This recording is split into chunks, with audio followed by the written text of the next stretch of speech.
Hey everyone, Pugs here with 2 new reviews for y'all. Today I'm covering Free Samples and Home Sweet Rubble. Back to the never talked about literally ever episodes of Season 8, huh? Well, I guess that's nothing new, since that's most of the season. Oh well, that just means more room for me to put my own spin on things, right? Every episode deserves their chance in the sun, and it's time for these episodes to shine. But the real question is if shine is the best way to describe what these episodes will be doing here. I guess it depends on if these ones are good or not, because I'm not going to spoil that just yet. But since I'm sure your curiosity is burning, I'll stop teasing and move on to the part where I say, as always, thank you to everyone who has opted to watch this video. I appreciate your viewership, and for those of y'all who this applies to, how you keep coming back week after week. Now, let's just get right into it. Starting us off today is Free Samples, which is another entry on the long list of episodes about the competition between Plankton and Mr. Krabs. So in other words, it sounds pretty harmless, at least on the surface of it. These kinds of episodes are usually at least decent, but there can always be a dud here and there. I remember this episode decently well since rewatching it a while ago, so I suppose that's not a bad sign, right? That's only tangentially related to how much I enjoy an episode at best.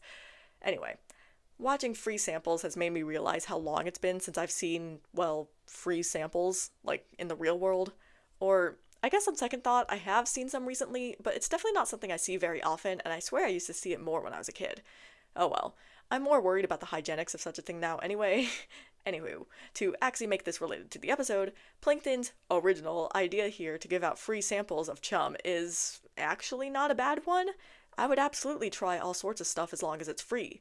No cost in taking a risk other than perhaps tasting something bad. This beginning scene of Plankton and Karen is pretty amusing in general, and I always love seeing Karen roast the pants off Plankton. Their banter is entertaining. And at first, Plankton's plan seems like it may actually be working. When it starts taking off, Nat here is so relatable when he's like, I'm so glad I left my house today, because I too would say something similar when I get free food. However, given the reputation that Chum has in this show, it's no surprise that Plankton's plan starts backfiring quickly, as it doesn't take long for everyone to realize that Plankton samples are literally disgusting, to the point where they are harming their very being. I love how Plankton just gets the hell out of Dodge when people start getting sick. He's so funny. Patrick's little moment here, eating all of the chum without getting sick, is nice too. But I love how when we cut back to the chum bucket, there's a whole crowd outside of the restaurant ready to get violent. Plankton gets another idea after talking to Karen, this time deciding to pretend that he's handing out free Krabby Patties in order to tarnish the good Krusty Krab name. This idea is both good and bad. Good in that Bikini Bottomites would be fool enough to believe this, although they almost weren't for once, and bad in that it can be easily proven that Plankton is not, in fact, handing out Krabby Patties, nor does he even work at the Krusty Krab. That is, if anyone bothers to prove it, or if Bikini Bottomites care to listen when it is, and I think we all know how Bikini Bottomites are. Town full of oblivious assholes, I swear. But anyway, Plankton with this little Krusty Krab employee hat is so funny. I just love how he had one on hand. The Bikini Bottomites are, predictably, and as always, oblivious and gullible, so they fall for Plankton's scheme and start getting angry at the Krusty Krab for handing out these nasty pieces of food. This anger extends to SpongeBob, who is ambushed while he's trying to walk into work, so I guess this is one of those episodes where they do recognize that SpongeBob is the Krusty Krab's fry cook, which then makes their gullibleness even worse in some ways, because to have that familiarity with SpongeBob implies being familiar enough with how Krabby Patties normally taste, to know that there's something seriously wrong here. See, I'm overthinking again.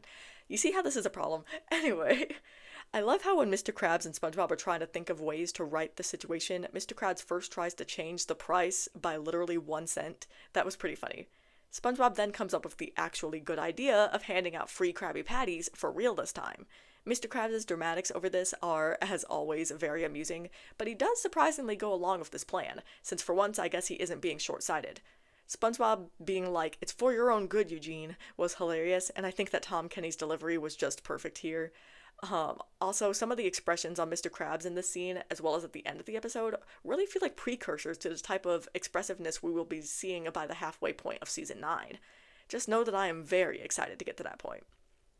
SpongeBob kicks things up a notch to drum up business, and I love this unceremonious reveal that Squidward is stuffed into the Krabby Patty wagon, and that he and SpongeBob had rehearsed this whole routine. Just hilarious. And it's always nice to see SpongeBob saving the day through ingenuity, so that's another win from this scene. We again get lots of fun expressiveness in this part of the episode as everyone starts eating the new Krabby Patties. And when Mr. Krabs spots the giant pile of cash that SpongeBob's sitting in, well, it's just like I said before, got some heavy season 9B and beyond vibes. I also like that Mr. Krabs and SpongeBob never even found out what happened to make everyone hate Krabby Patties. It makes Plankton's plot feel even more like a failure, and that's just really funny to me. Free Samples was a pretty good episode. The humor was pretty good, and I love SpongeBob in this episode a whole lot and how he saved the day here. I also really enjoyed the banter between Plankton and Karen that was featured in the first third or so of this one, but the episode's biggest weakness was the Bikini Bottomites. I just really don't like when the plot relies on Bikini Bottomites being these, like, accessories, really. Like, there's been times where this works, like in Greasy Buffoons, but in this episode it did not, and it just almost annoys me if I think about it for too long, how oblivious they are. And then this is a nitpick, but I also don't think that the bit with the new patties was chaotic enough to warrant using Greenhorn Rag. Again, that's a nitpick, but with how much attention I pay the OST choices in this show, it's just something I noticed didn't quite fit. So anyway, thinking of it all together now, I think this episode fits best in my great tier, where it comes in with a score of 8.6 out of 10. Oh goody, yet another episode that I remember very little of, Home Sweet Rubble. Honestly, I've always remembered this episode as a combination of Home Sweet Pineapple and Bucket Sweet Bucket, which is funny because all three of these episodes use the same phrase as the base of their pun. But yeah, basically, I could remember the details of those episodes, but this one has always been a lot less clear. And I think it's just going to stay that way because no matter how many times I rewatch it, I always find myself back to this point. I think it's funny that the previous episode ended with a pineapple luau faster because this episode starts with the same track.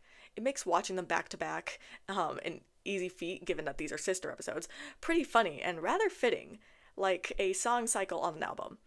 Getting into the actual episode now, it takes no time at all to see what the conflict for Home Sweet Rubble is going to be, as the first shot of the episode is SpongeBob's pineapple wilting in the sun.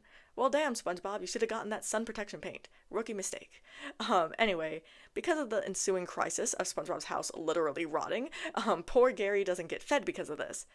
SpongeBob tries all of these DIY solutions to his house falling apart, and the problem just gets worse and worse. It's almost hard to watch in a way, given that this house is so important.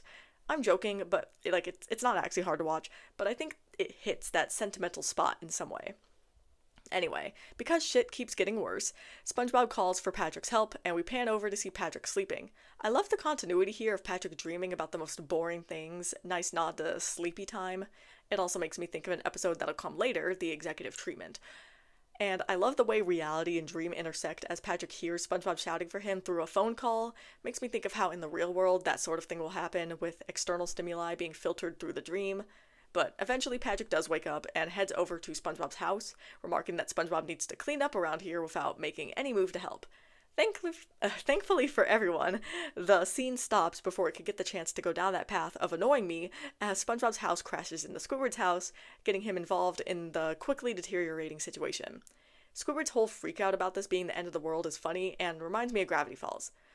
Also of this story in my little Adventures of Bikini Bottom book that I've had for most of my life. All that is linked in the description if you're wondering what I'm referencing. Anyway, since Squidward is now involved, Patrick, now attempting to help, thank God, decides to be resourceful and go straight to tying Squidward up around SpongeBob's rotting house, and this is hilarious. Sandy then gets involved in the episode as SpongeBob asks Patrick to call her, and after an amusing tension-undercutting exchange between the two, she heads over to SpongeBob's place. And with Mr. Krabs coming along quickly after, since SpongeBob is missing from work, and I like his line to Squidward here, it's funny, it's clear that this is an episode featuring the big five of the show. Yay! I like that everyone is brought in relatively quickly, since it means we get more time with all five of these characters at SpongeBob's Pineapple. All of them, except Squidward, who is busy being the literal structural integrity of the house, get to work to restore SpongeBob's pineapple. And I love how SpongeBob and Mr. Krabs' exchange implies that Mr. Krabs has helped SpongeBob out with projects of this kind before. Even better, everyone does this work to the tune of my favorite piece of background music, Traveling Along. Man, I love that track. And I love how literally no one can do anything right. It's all pretty funny. Everyone starts building the pineapple in their own way, which in a way could be seen as sweet, like with everyone wanting to add their own touches to SpongeBob's house, but in practice, it's not so great that everyone is trying to make SpongeBob's house their way, and they aren't listening to him at all. And then we get another reminder that Gary hasn't been fed, which, if you weren't already thinking that Gary getting fed was going to be an important plot point, well, now it's rather obvious, and I enjoy this foreshadowing? I don't know what to call it. Chekhov's Gary's food. Eventually, Patrick, Sandy, and Mr. Krabs leave, satisfied with their work, and SpongeBob's house looks atrocious. SpongeBob does his best to try to enjoy the place, but he's struggling. The way Gary cannot be bothered when SpongeBob gets mustard crumbs in his eyes is absolutely hilarious. Poor SpongeBob even gets used like a sponge by Sandy's bathroom robot. And then we get yet another moment of SpongeBob remembering that he hasn't fed Gary before that gets interrupted yet again, this time by the reminder that Squidward was the only thing holding the house together, and everyone just kind of forgot he was there. Squidward unravels, and the whole house comes apart, becoming the rubble that was promised in the title.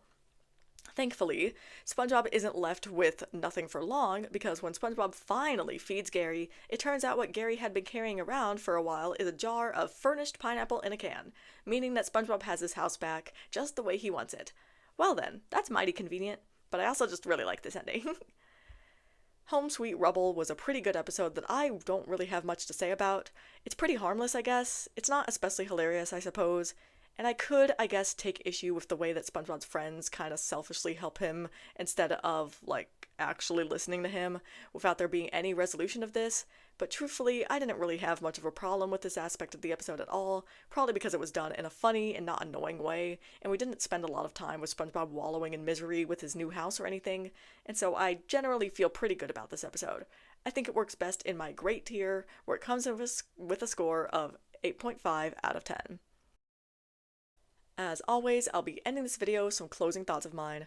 I don't really have very many though. Interestingly, writing these scripts took me a long time. I think it was because, similar to the previous episodes, I kinda, really added a lot to the script. I guess that's just the kind of mood I'm in this week.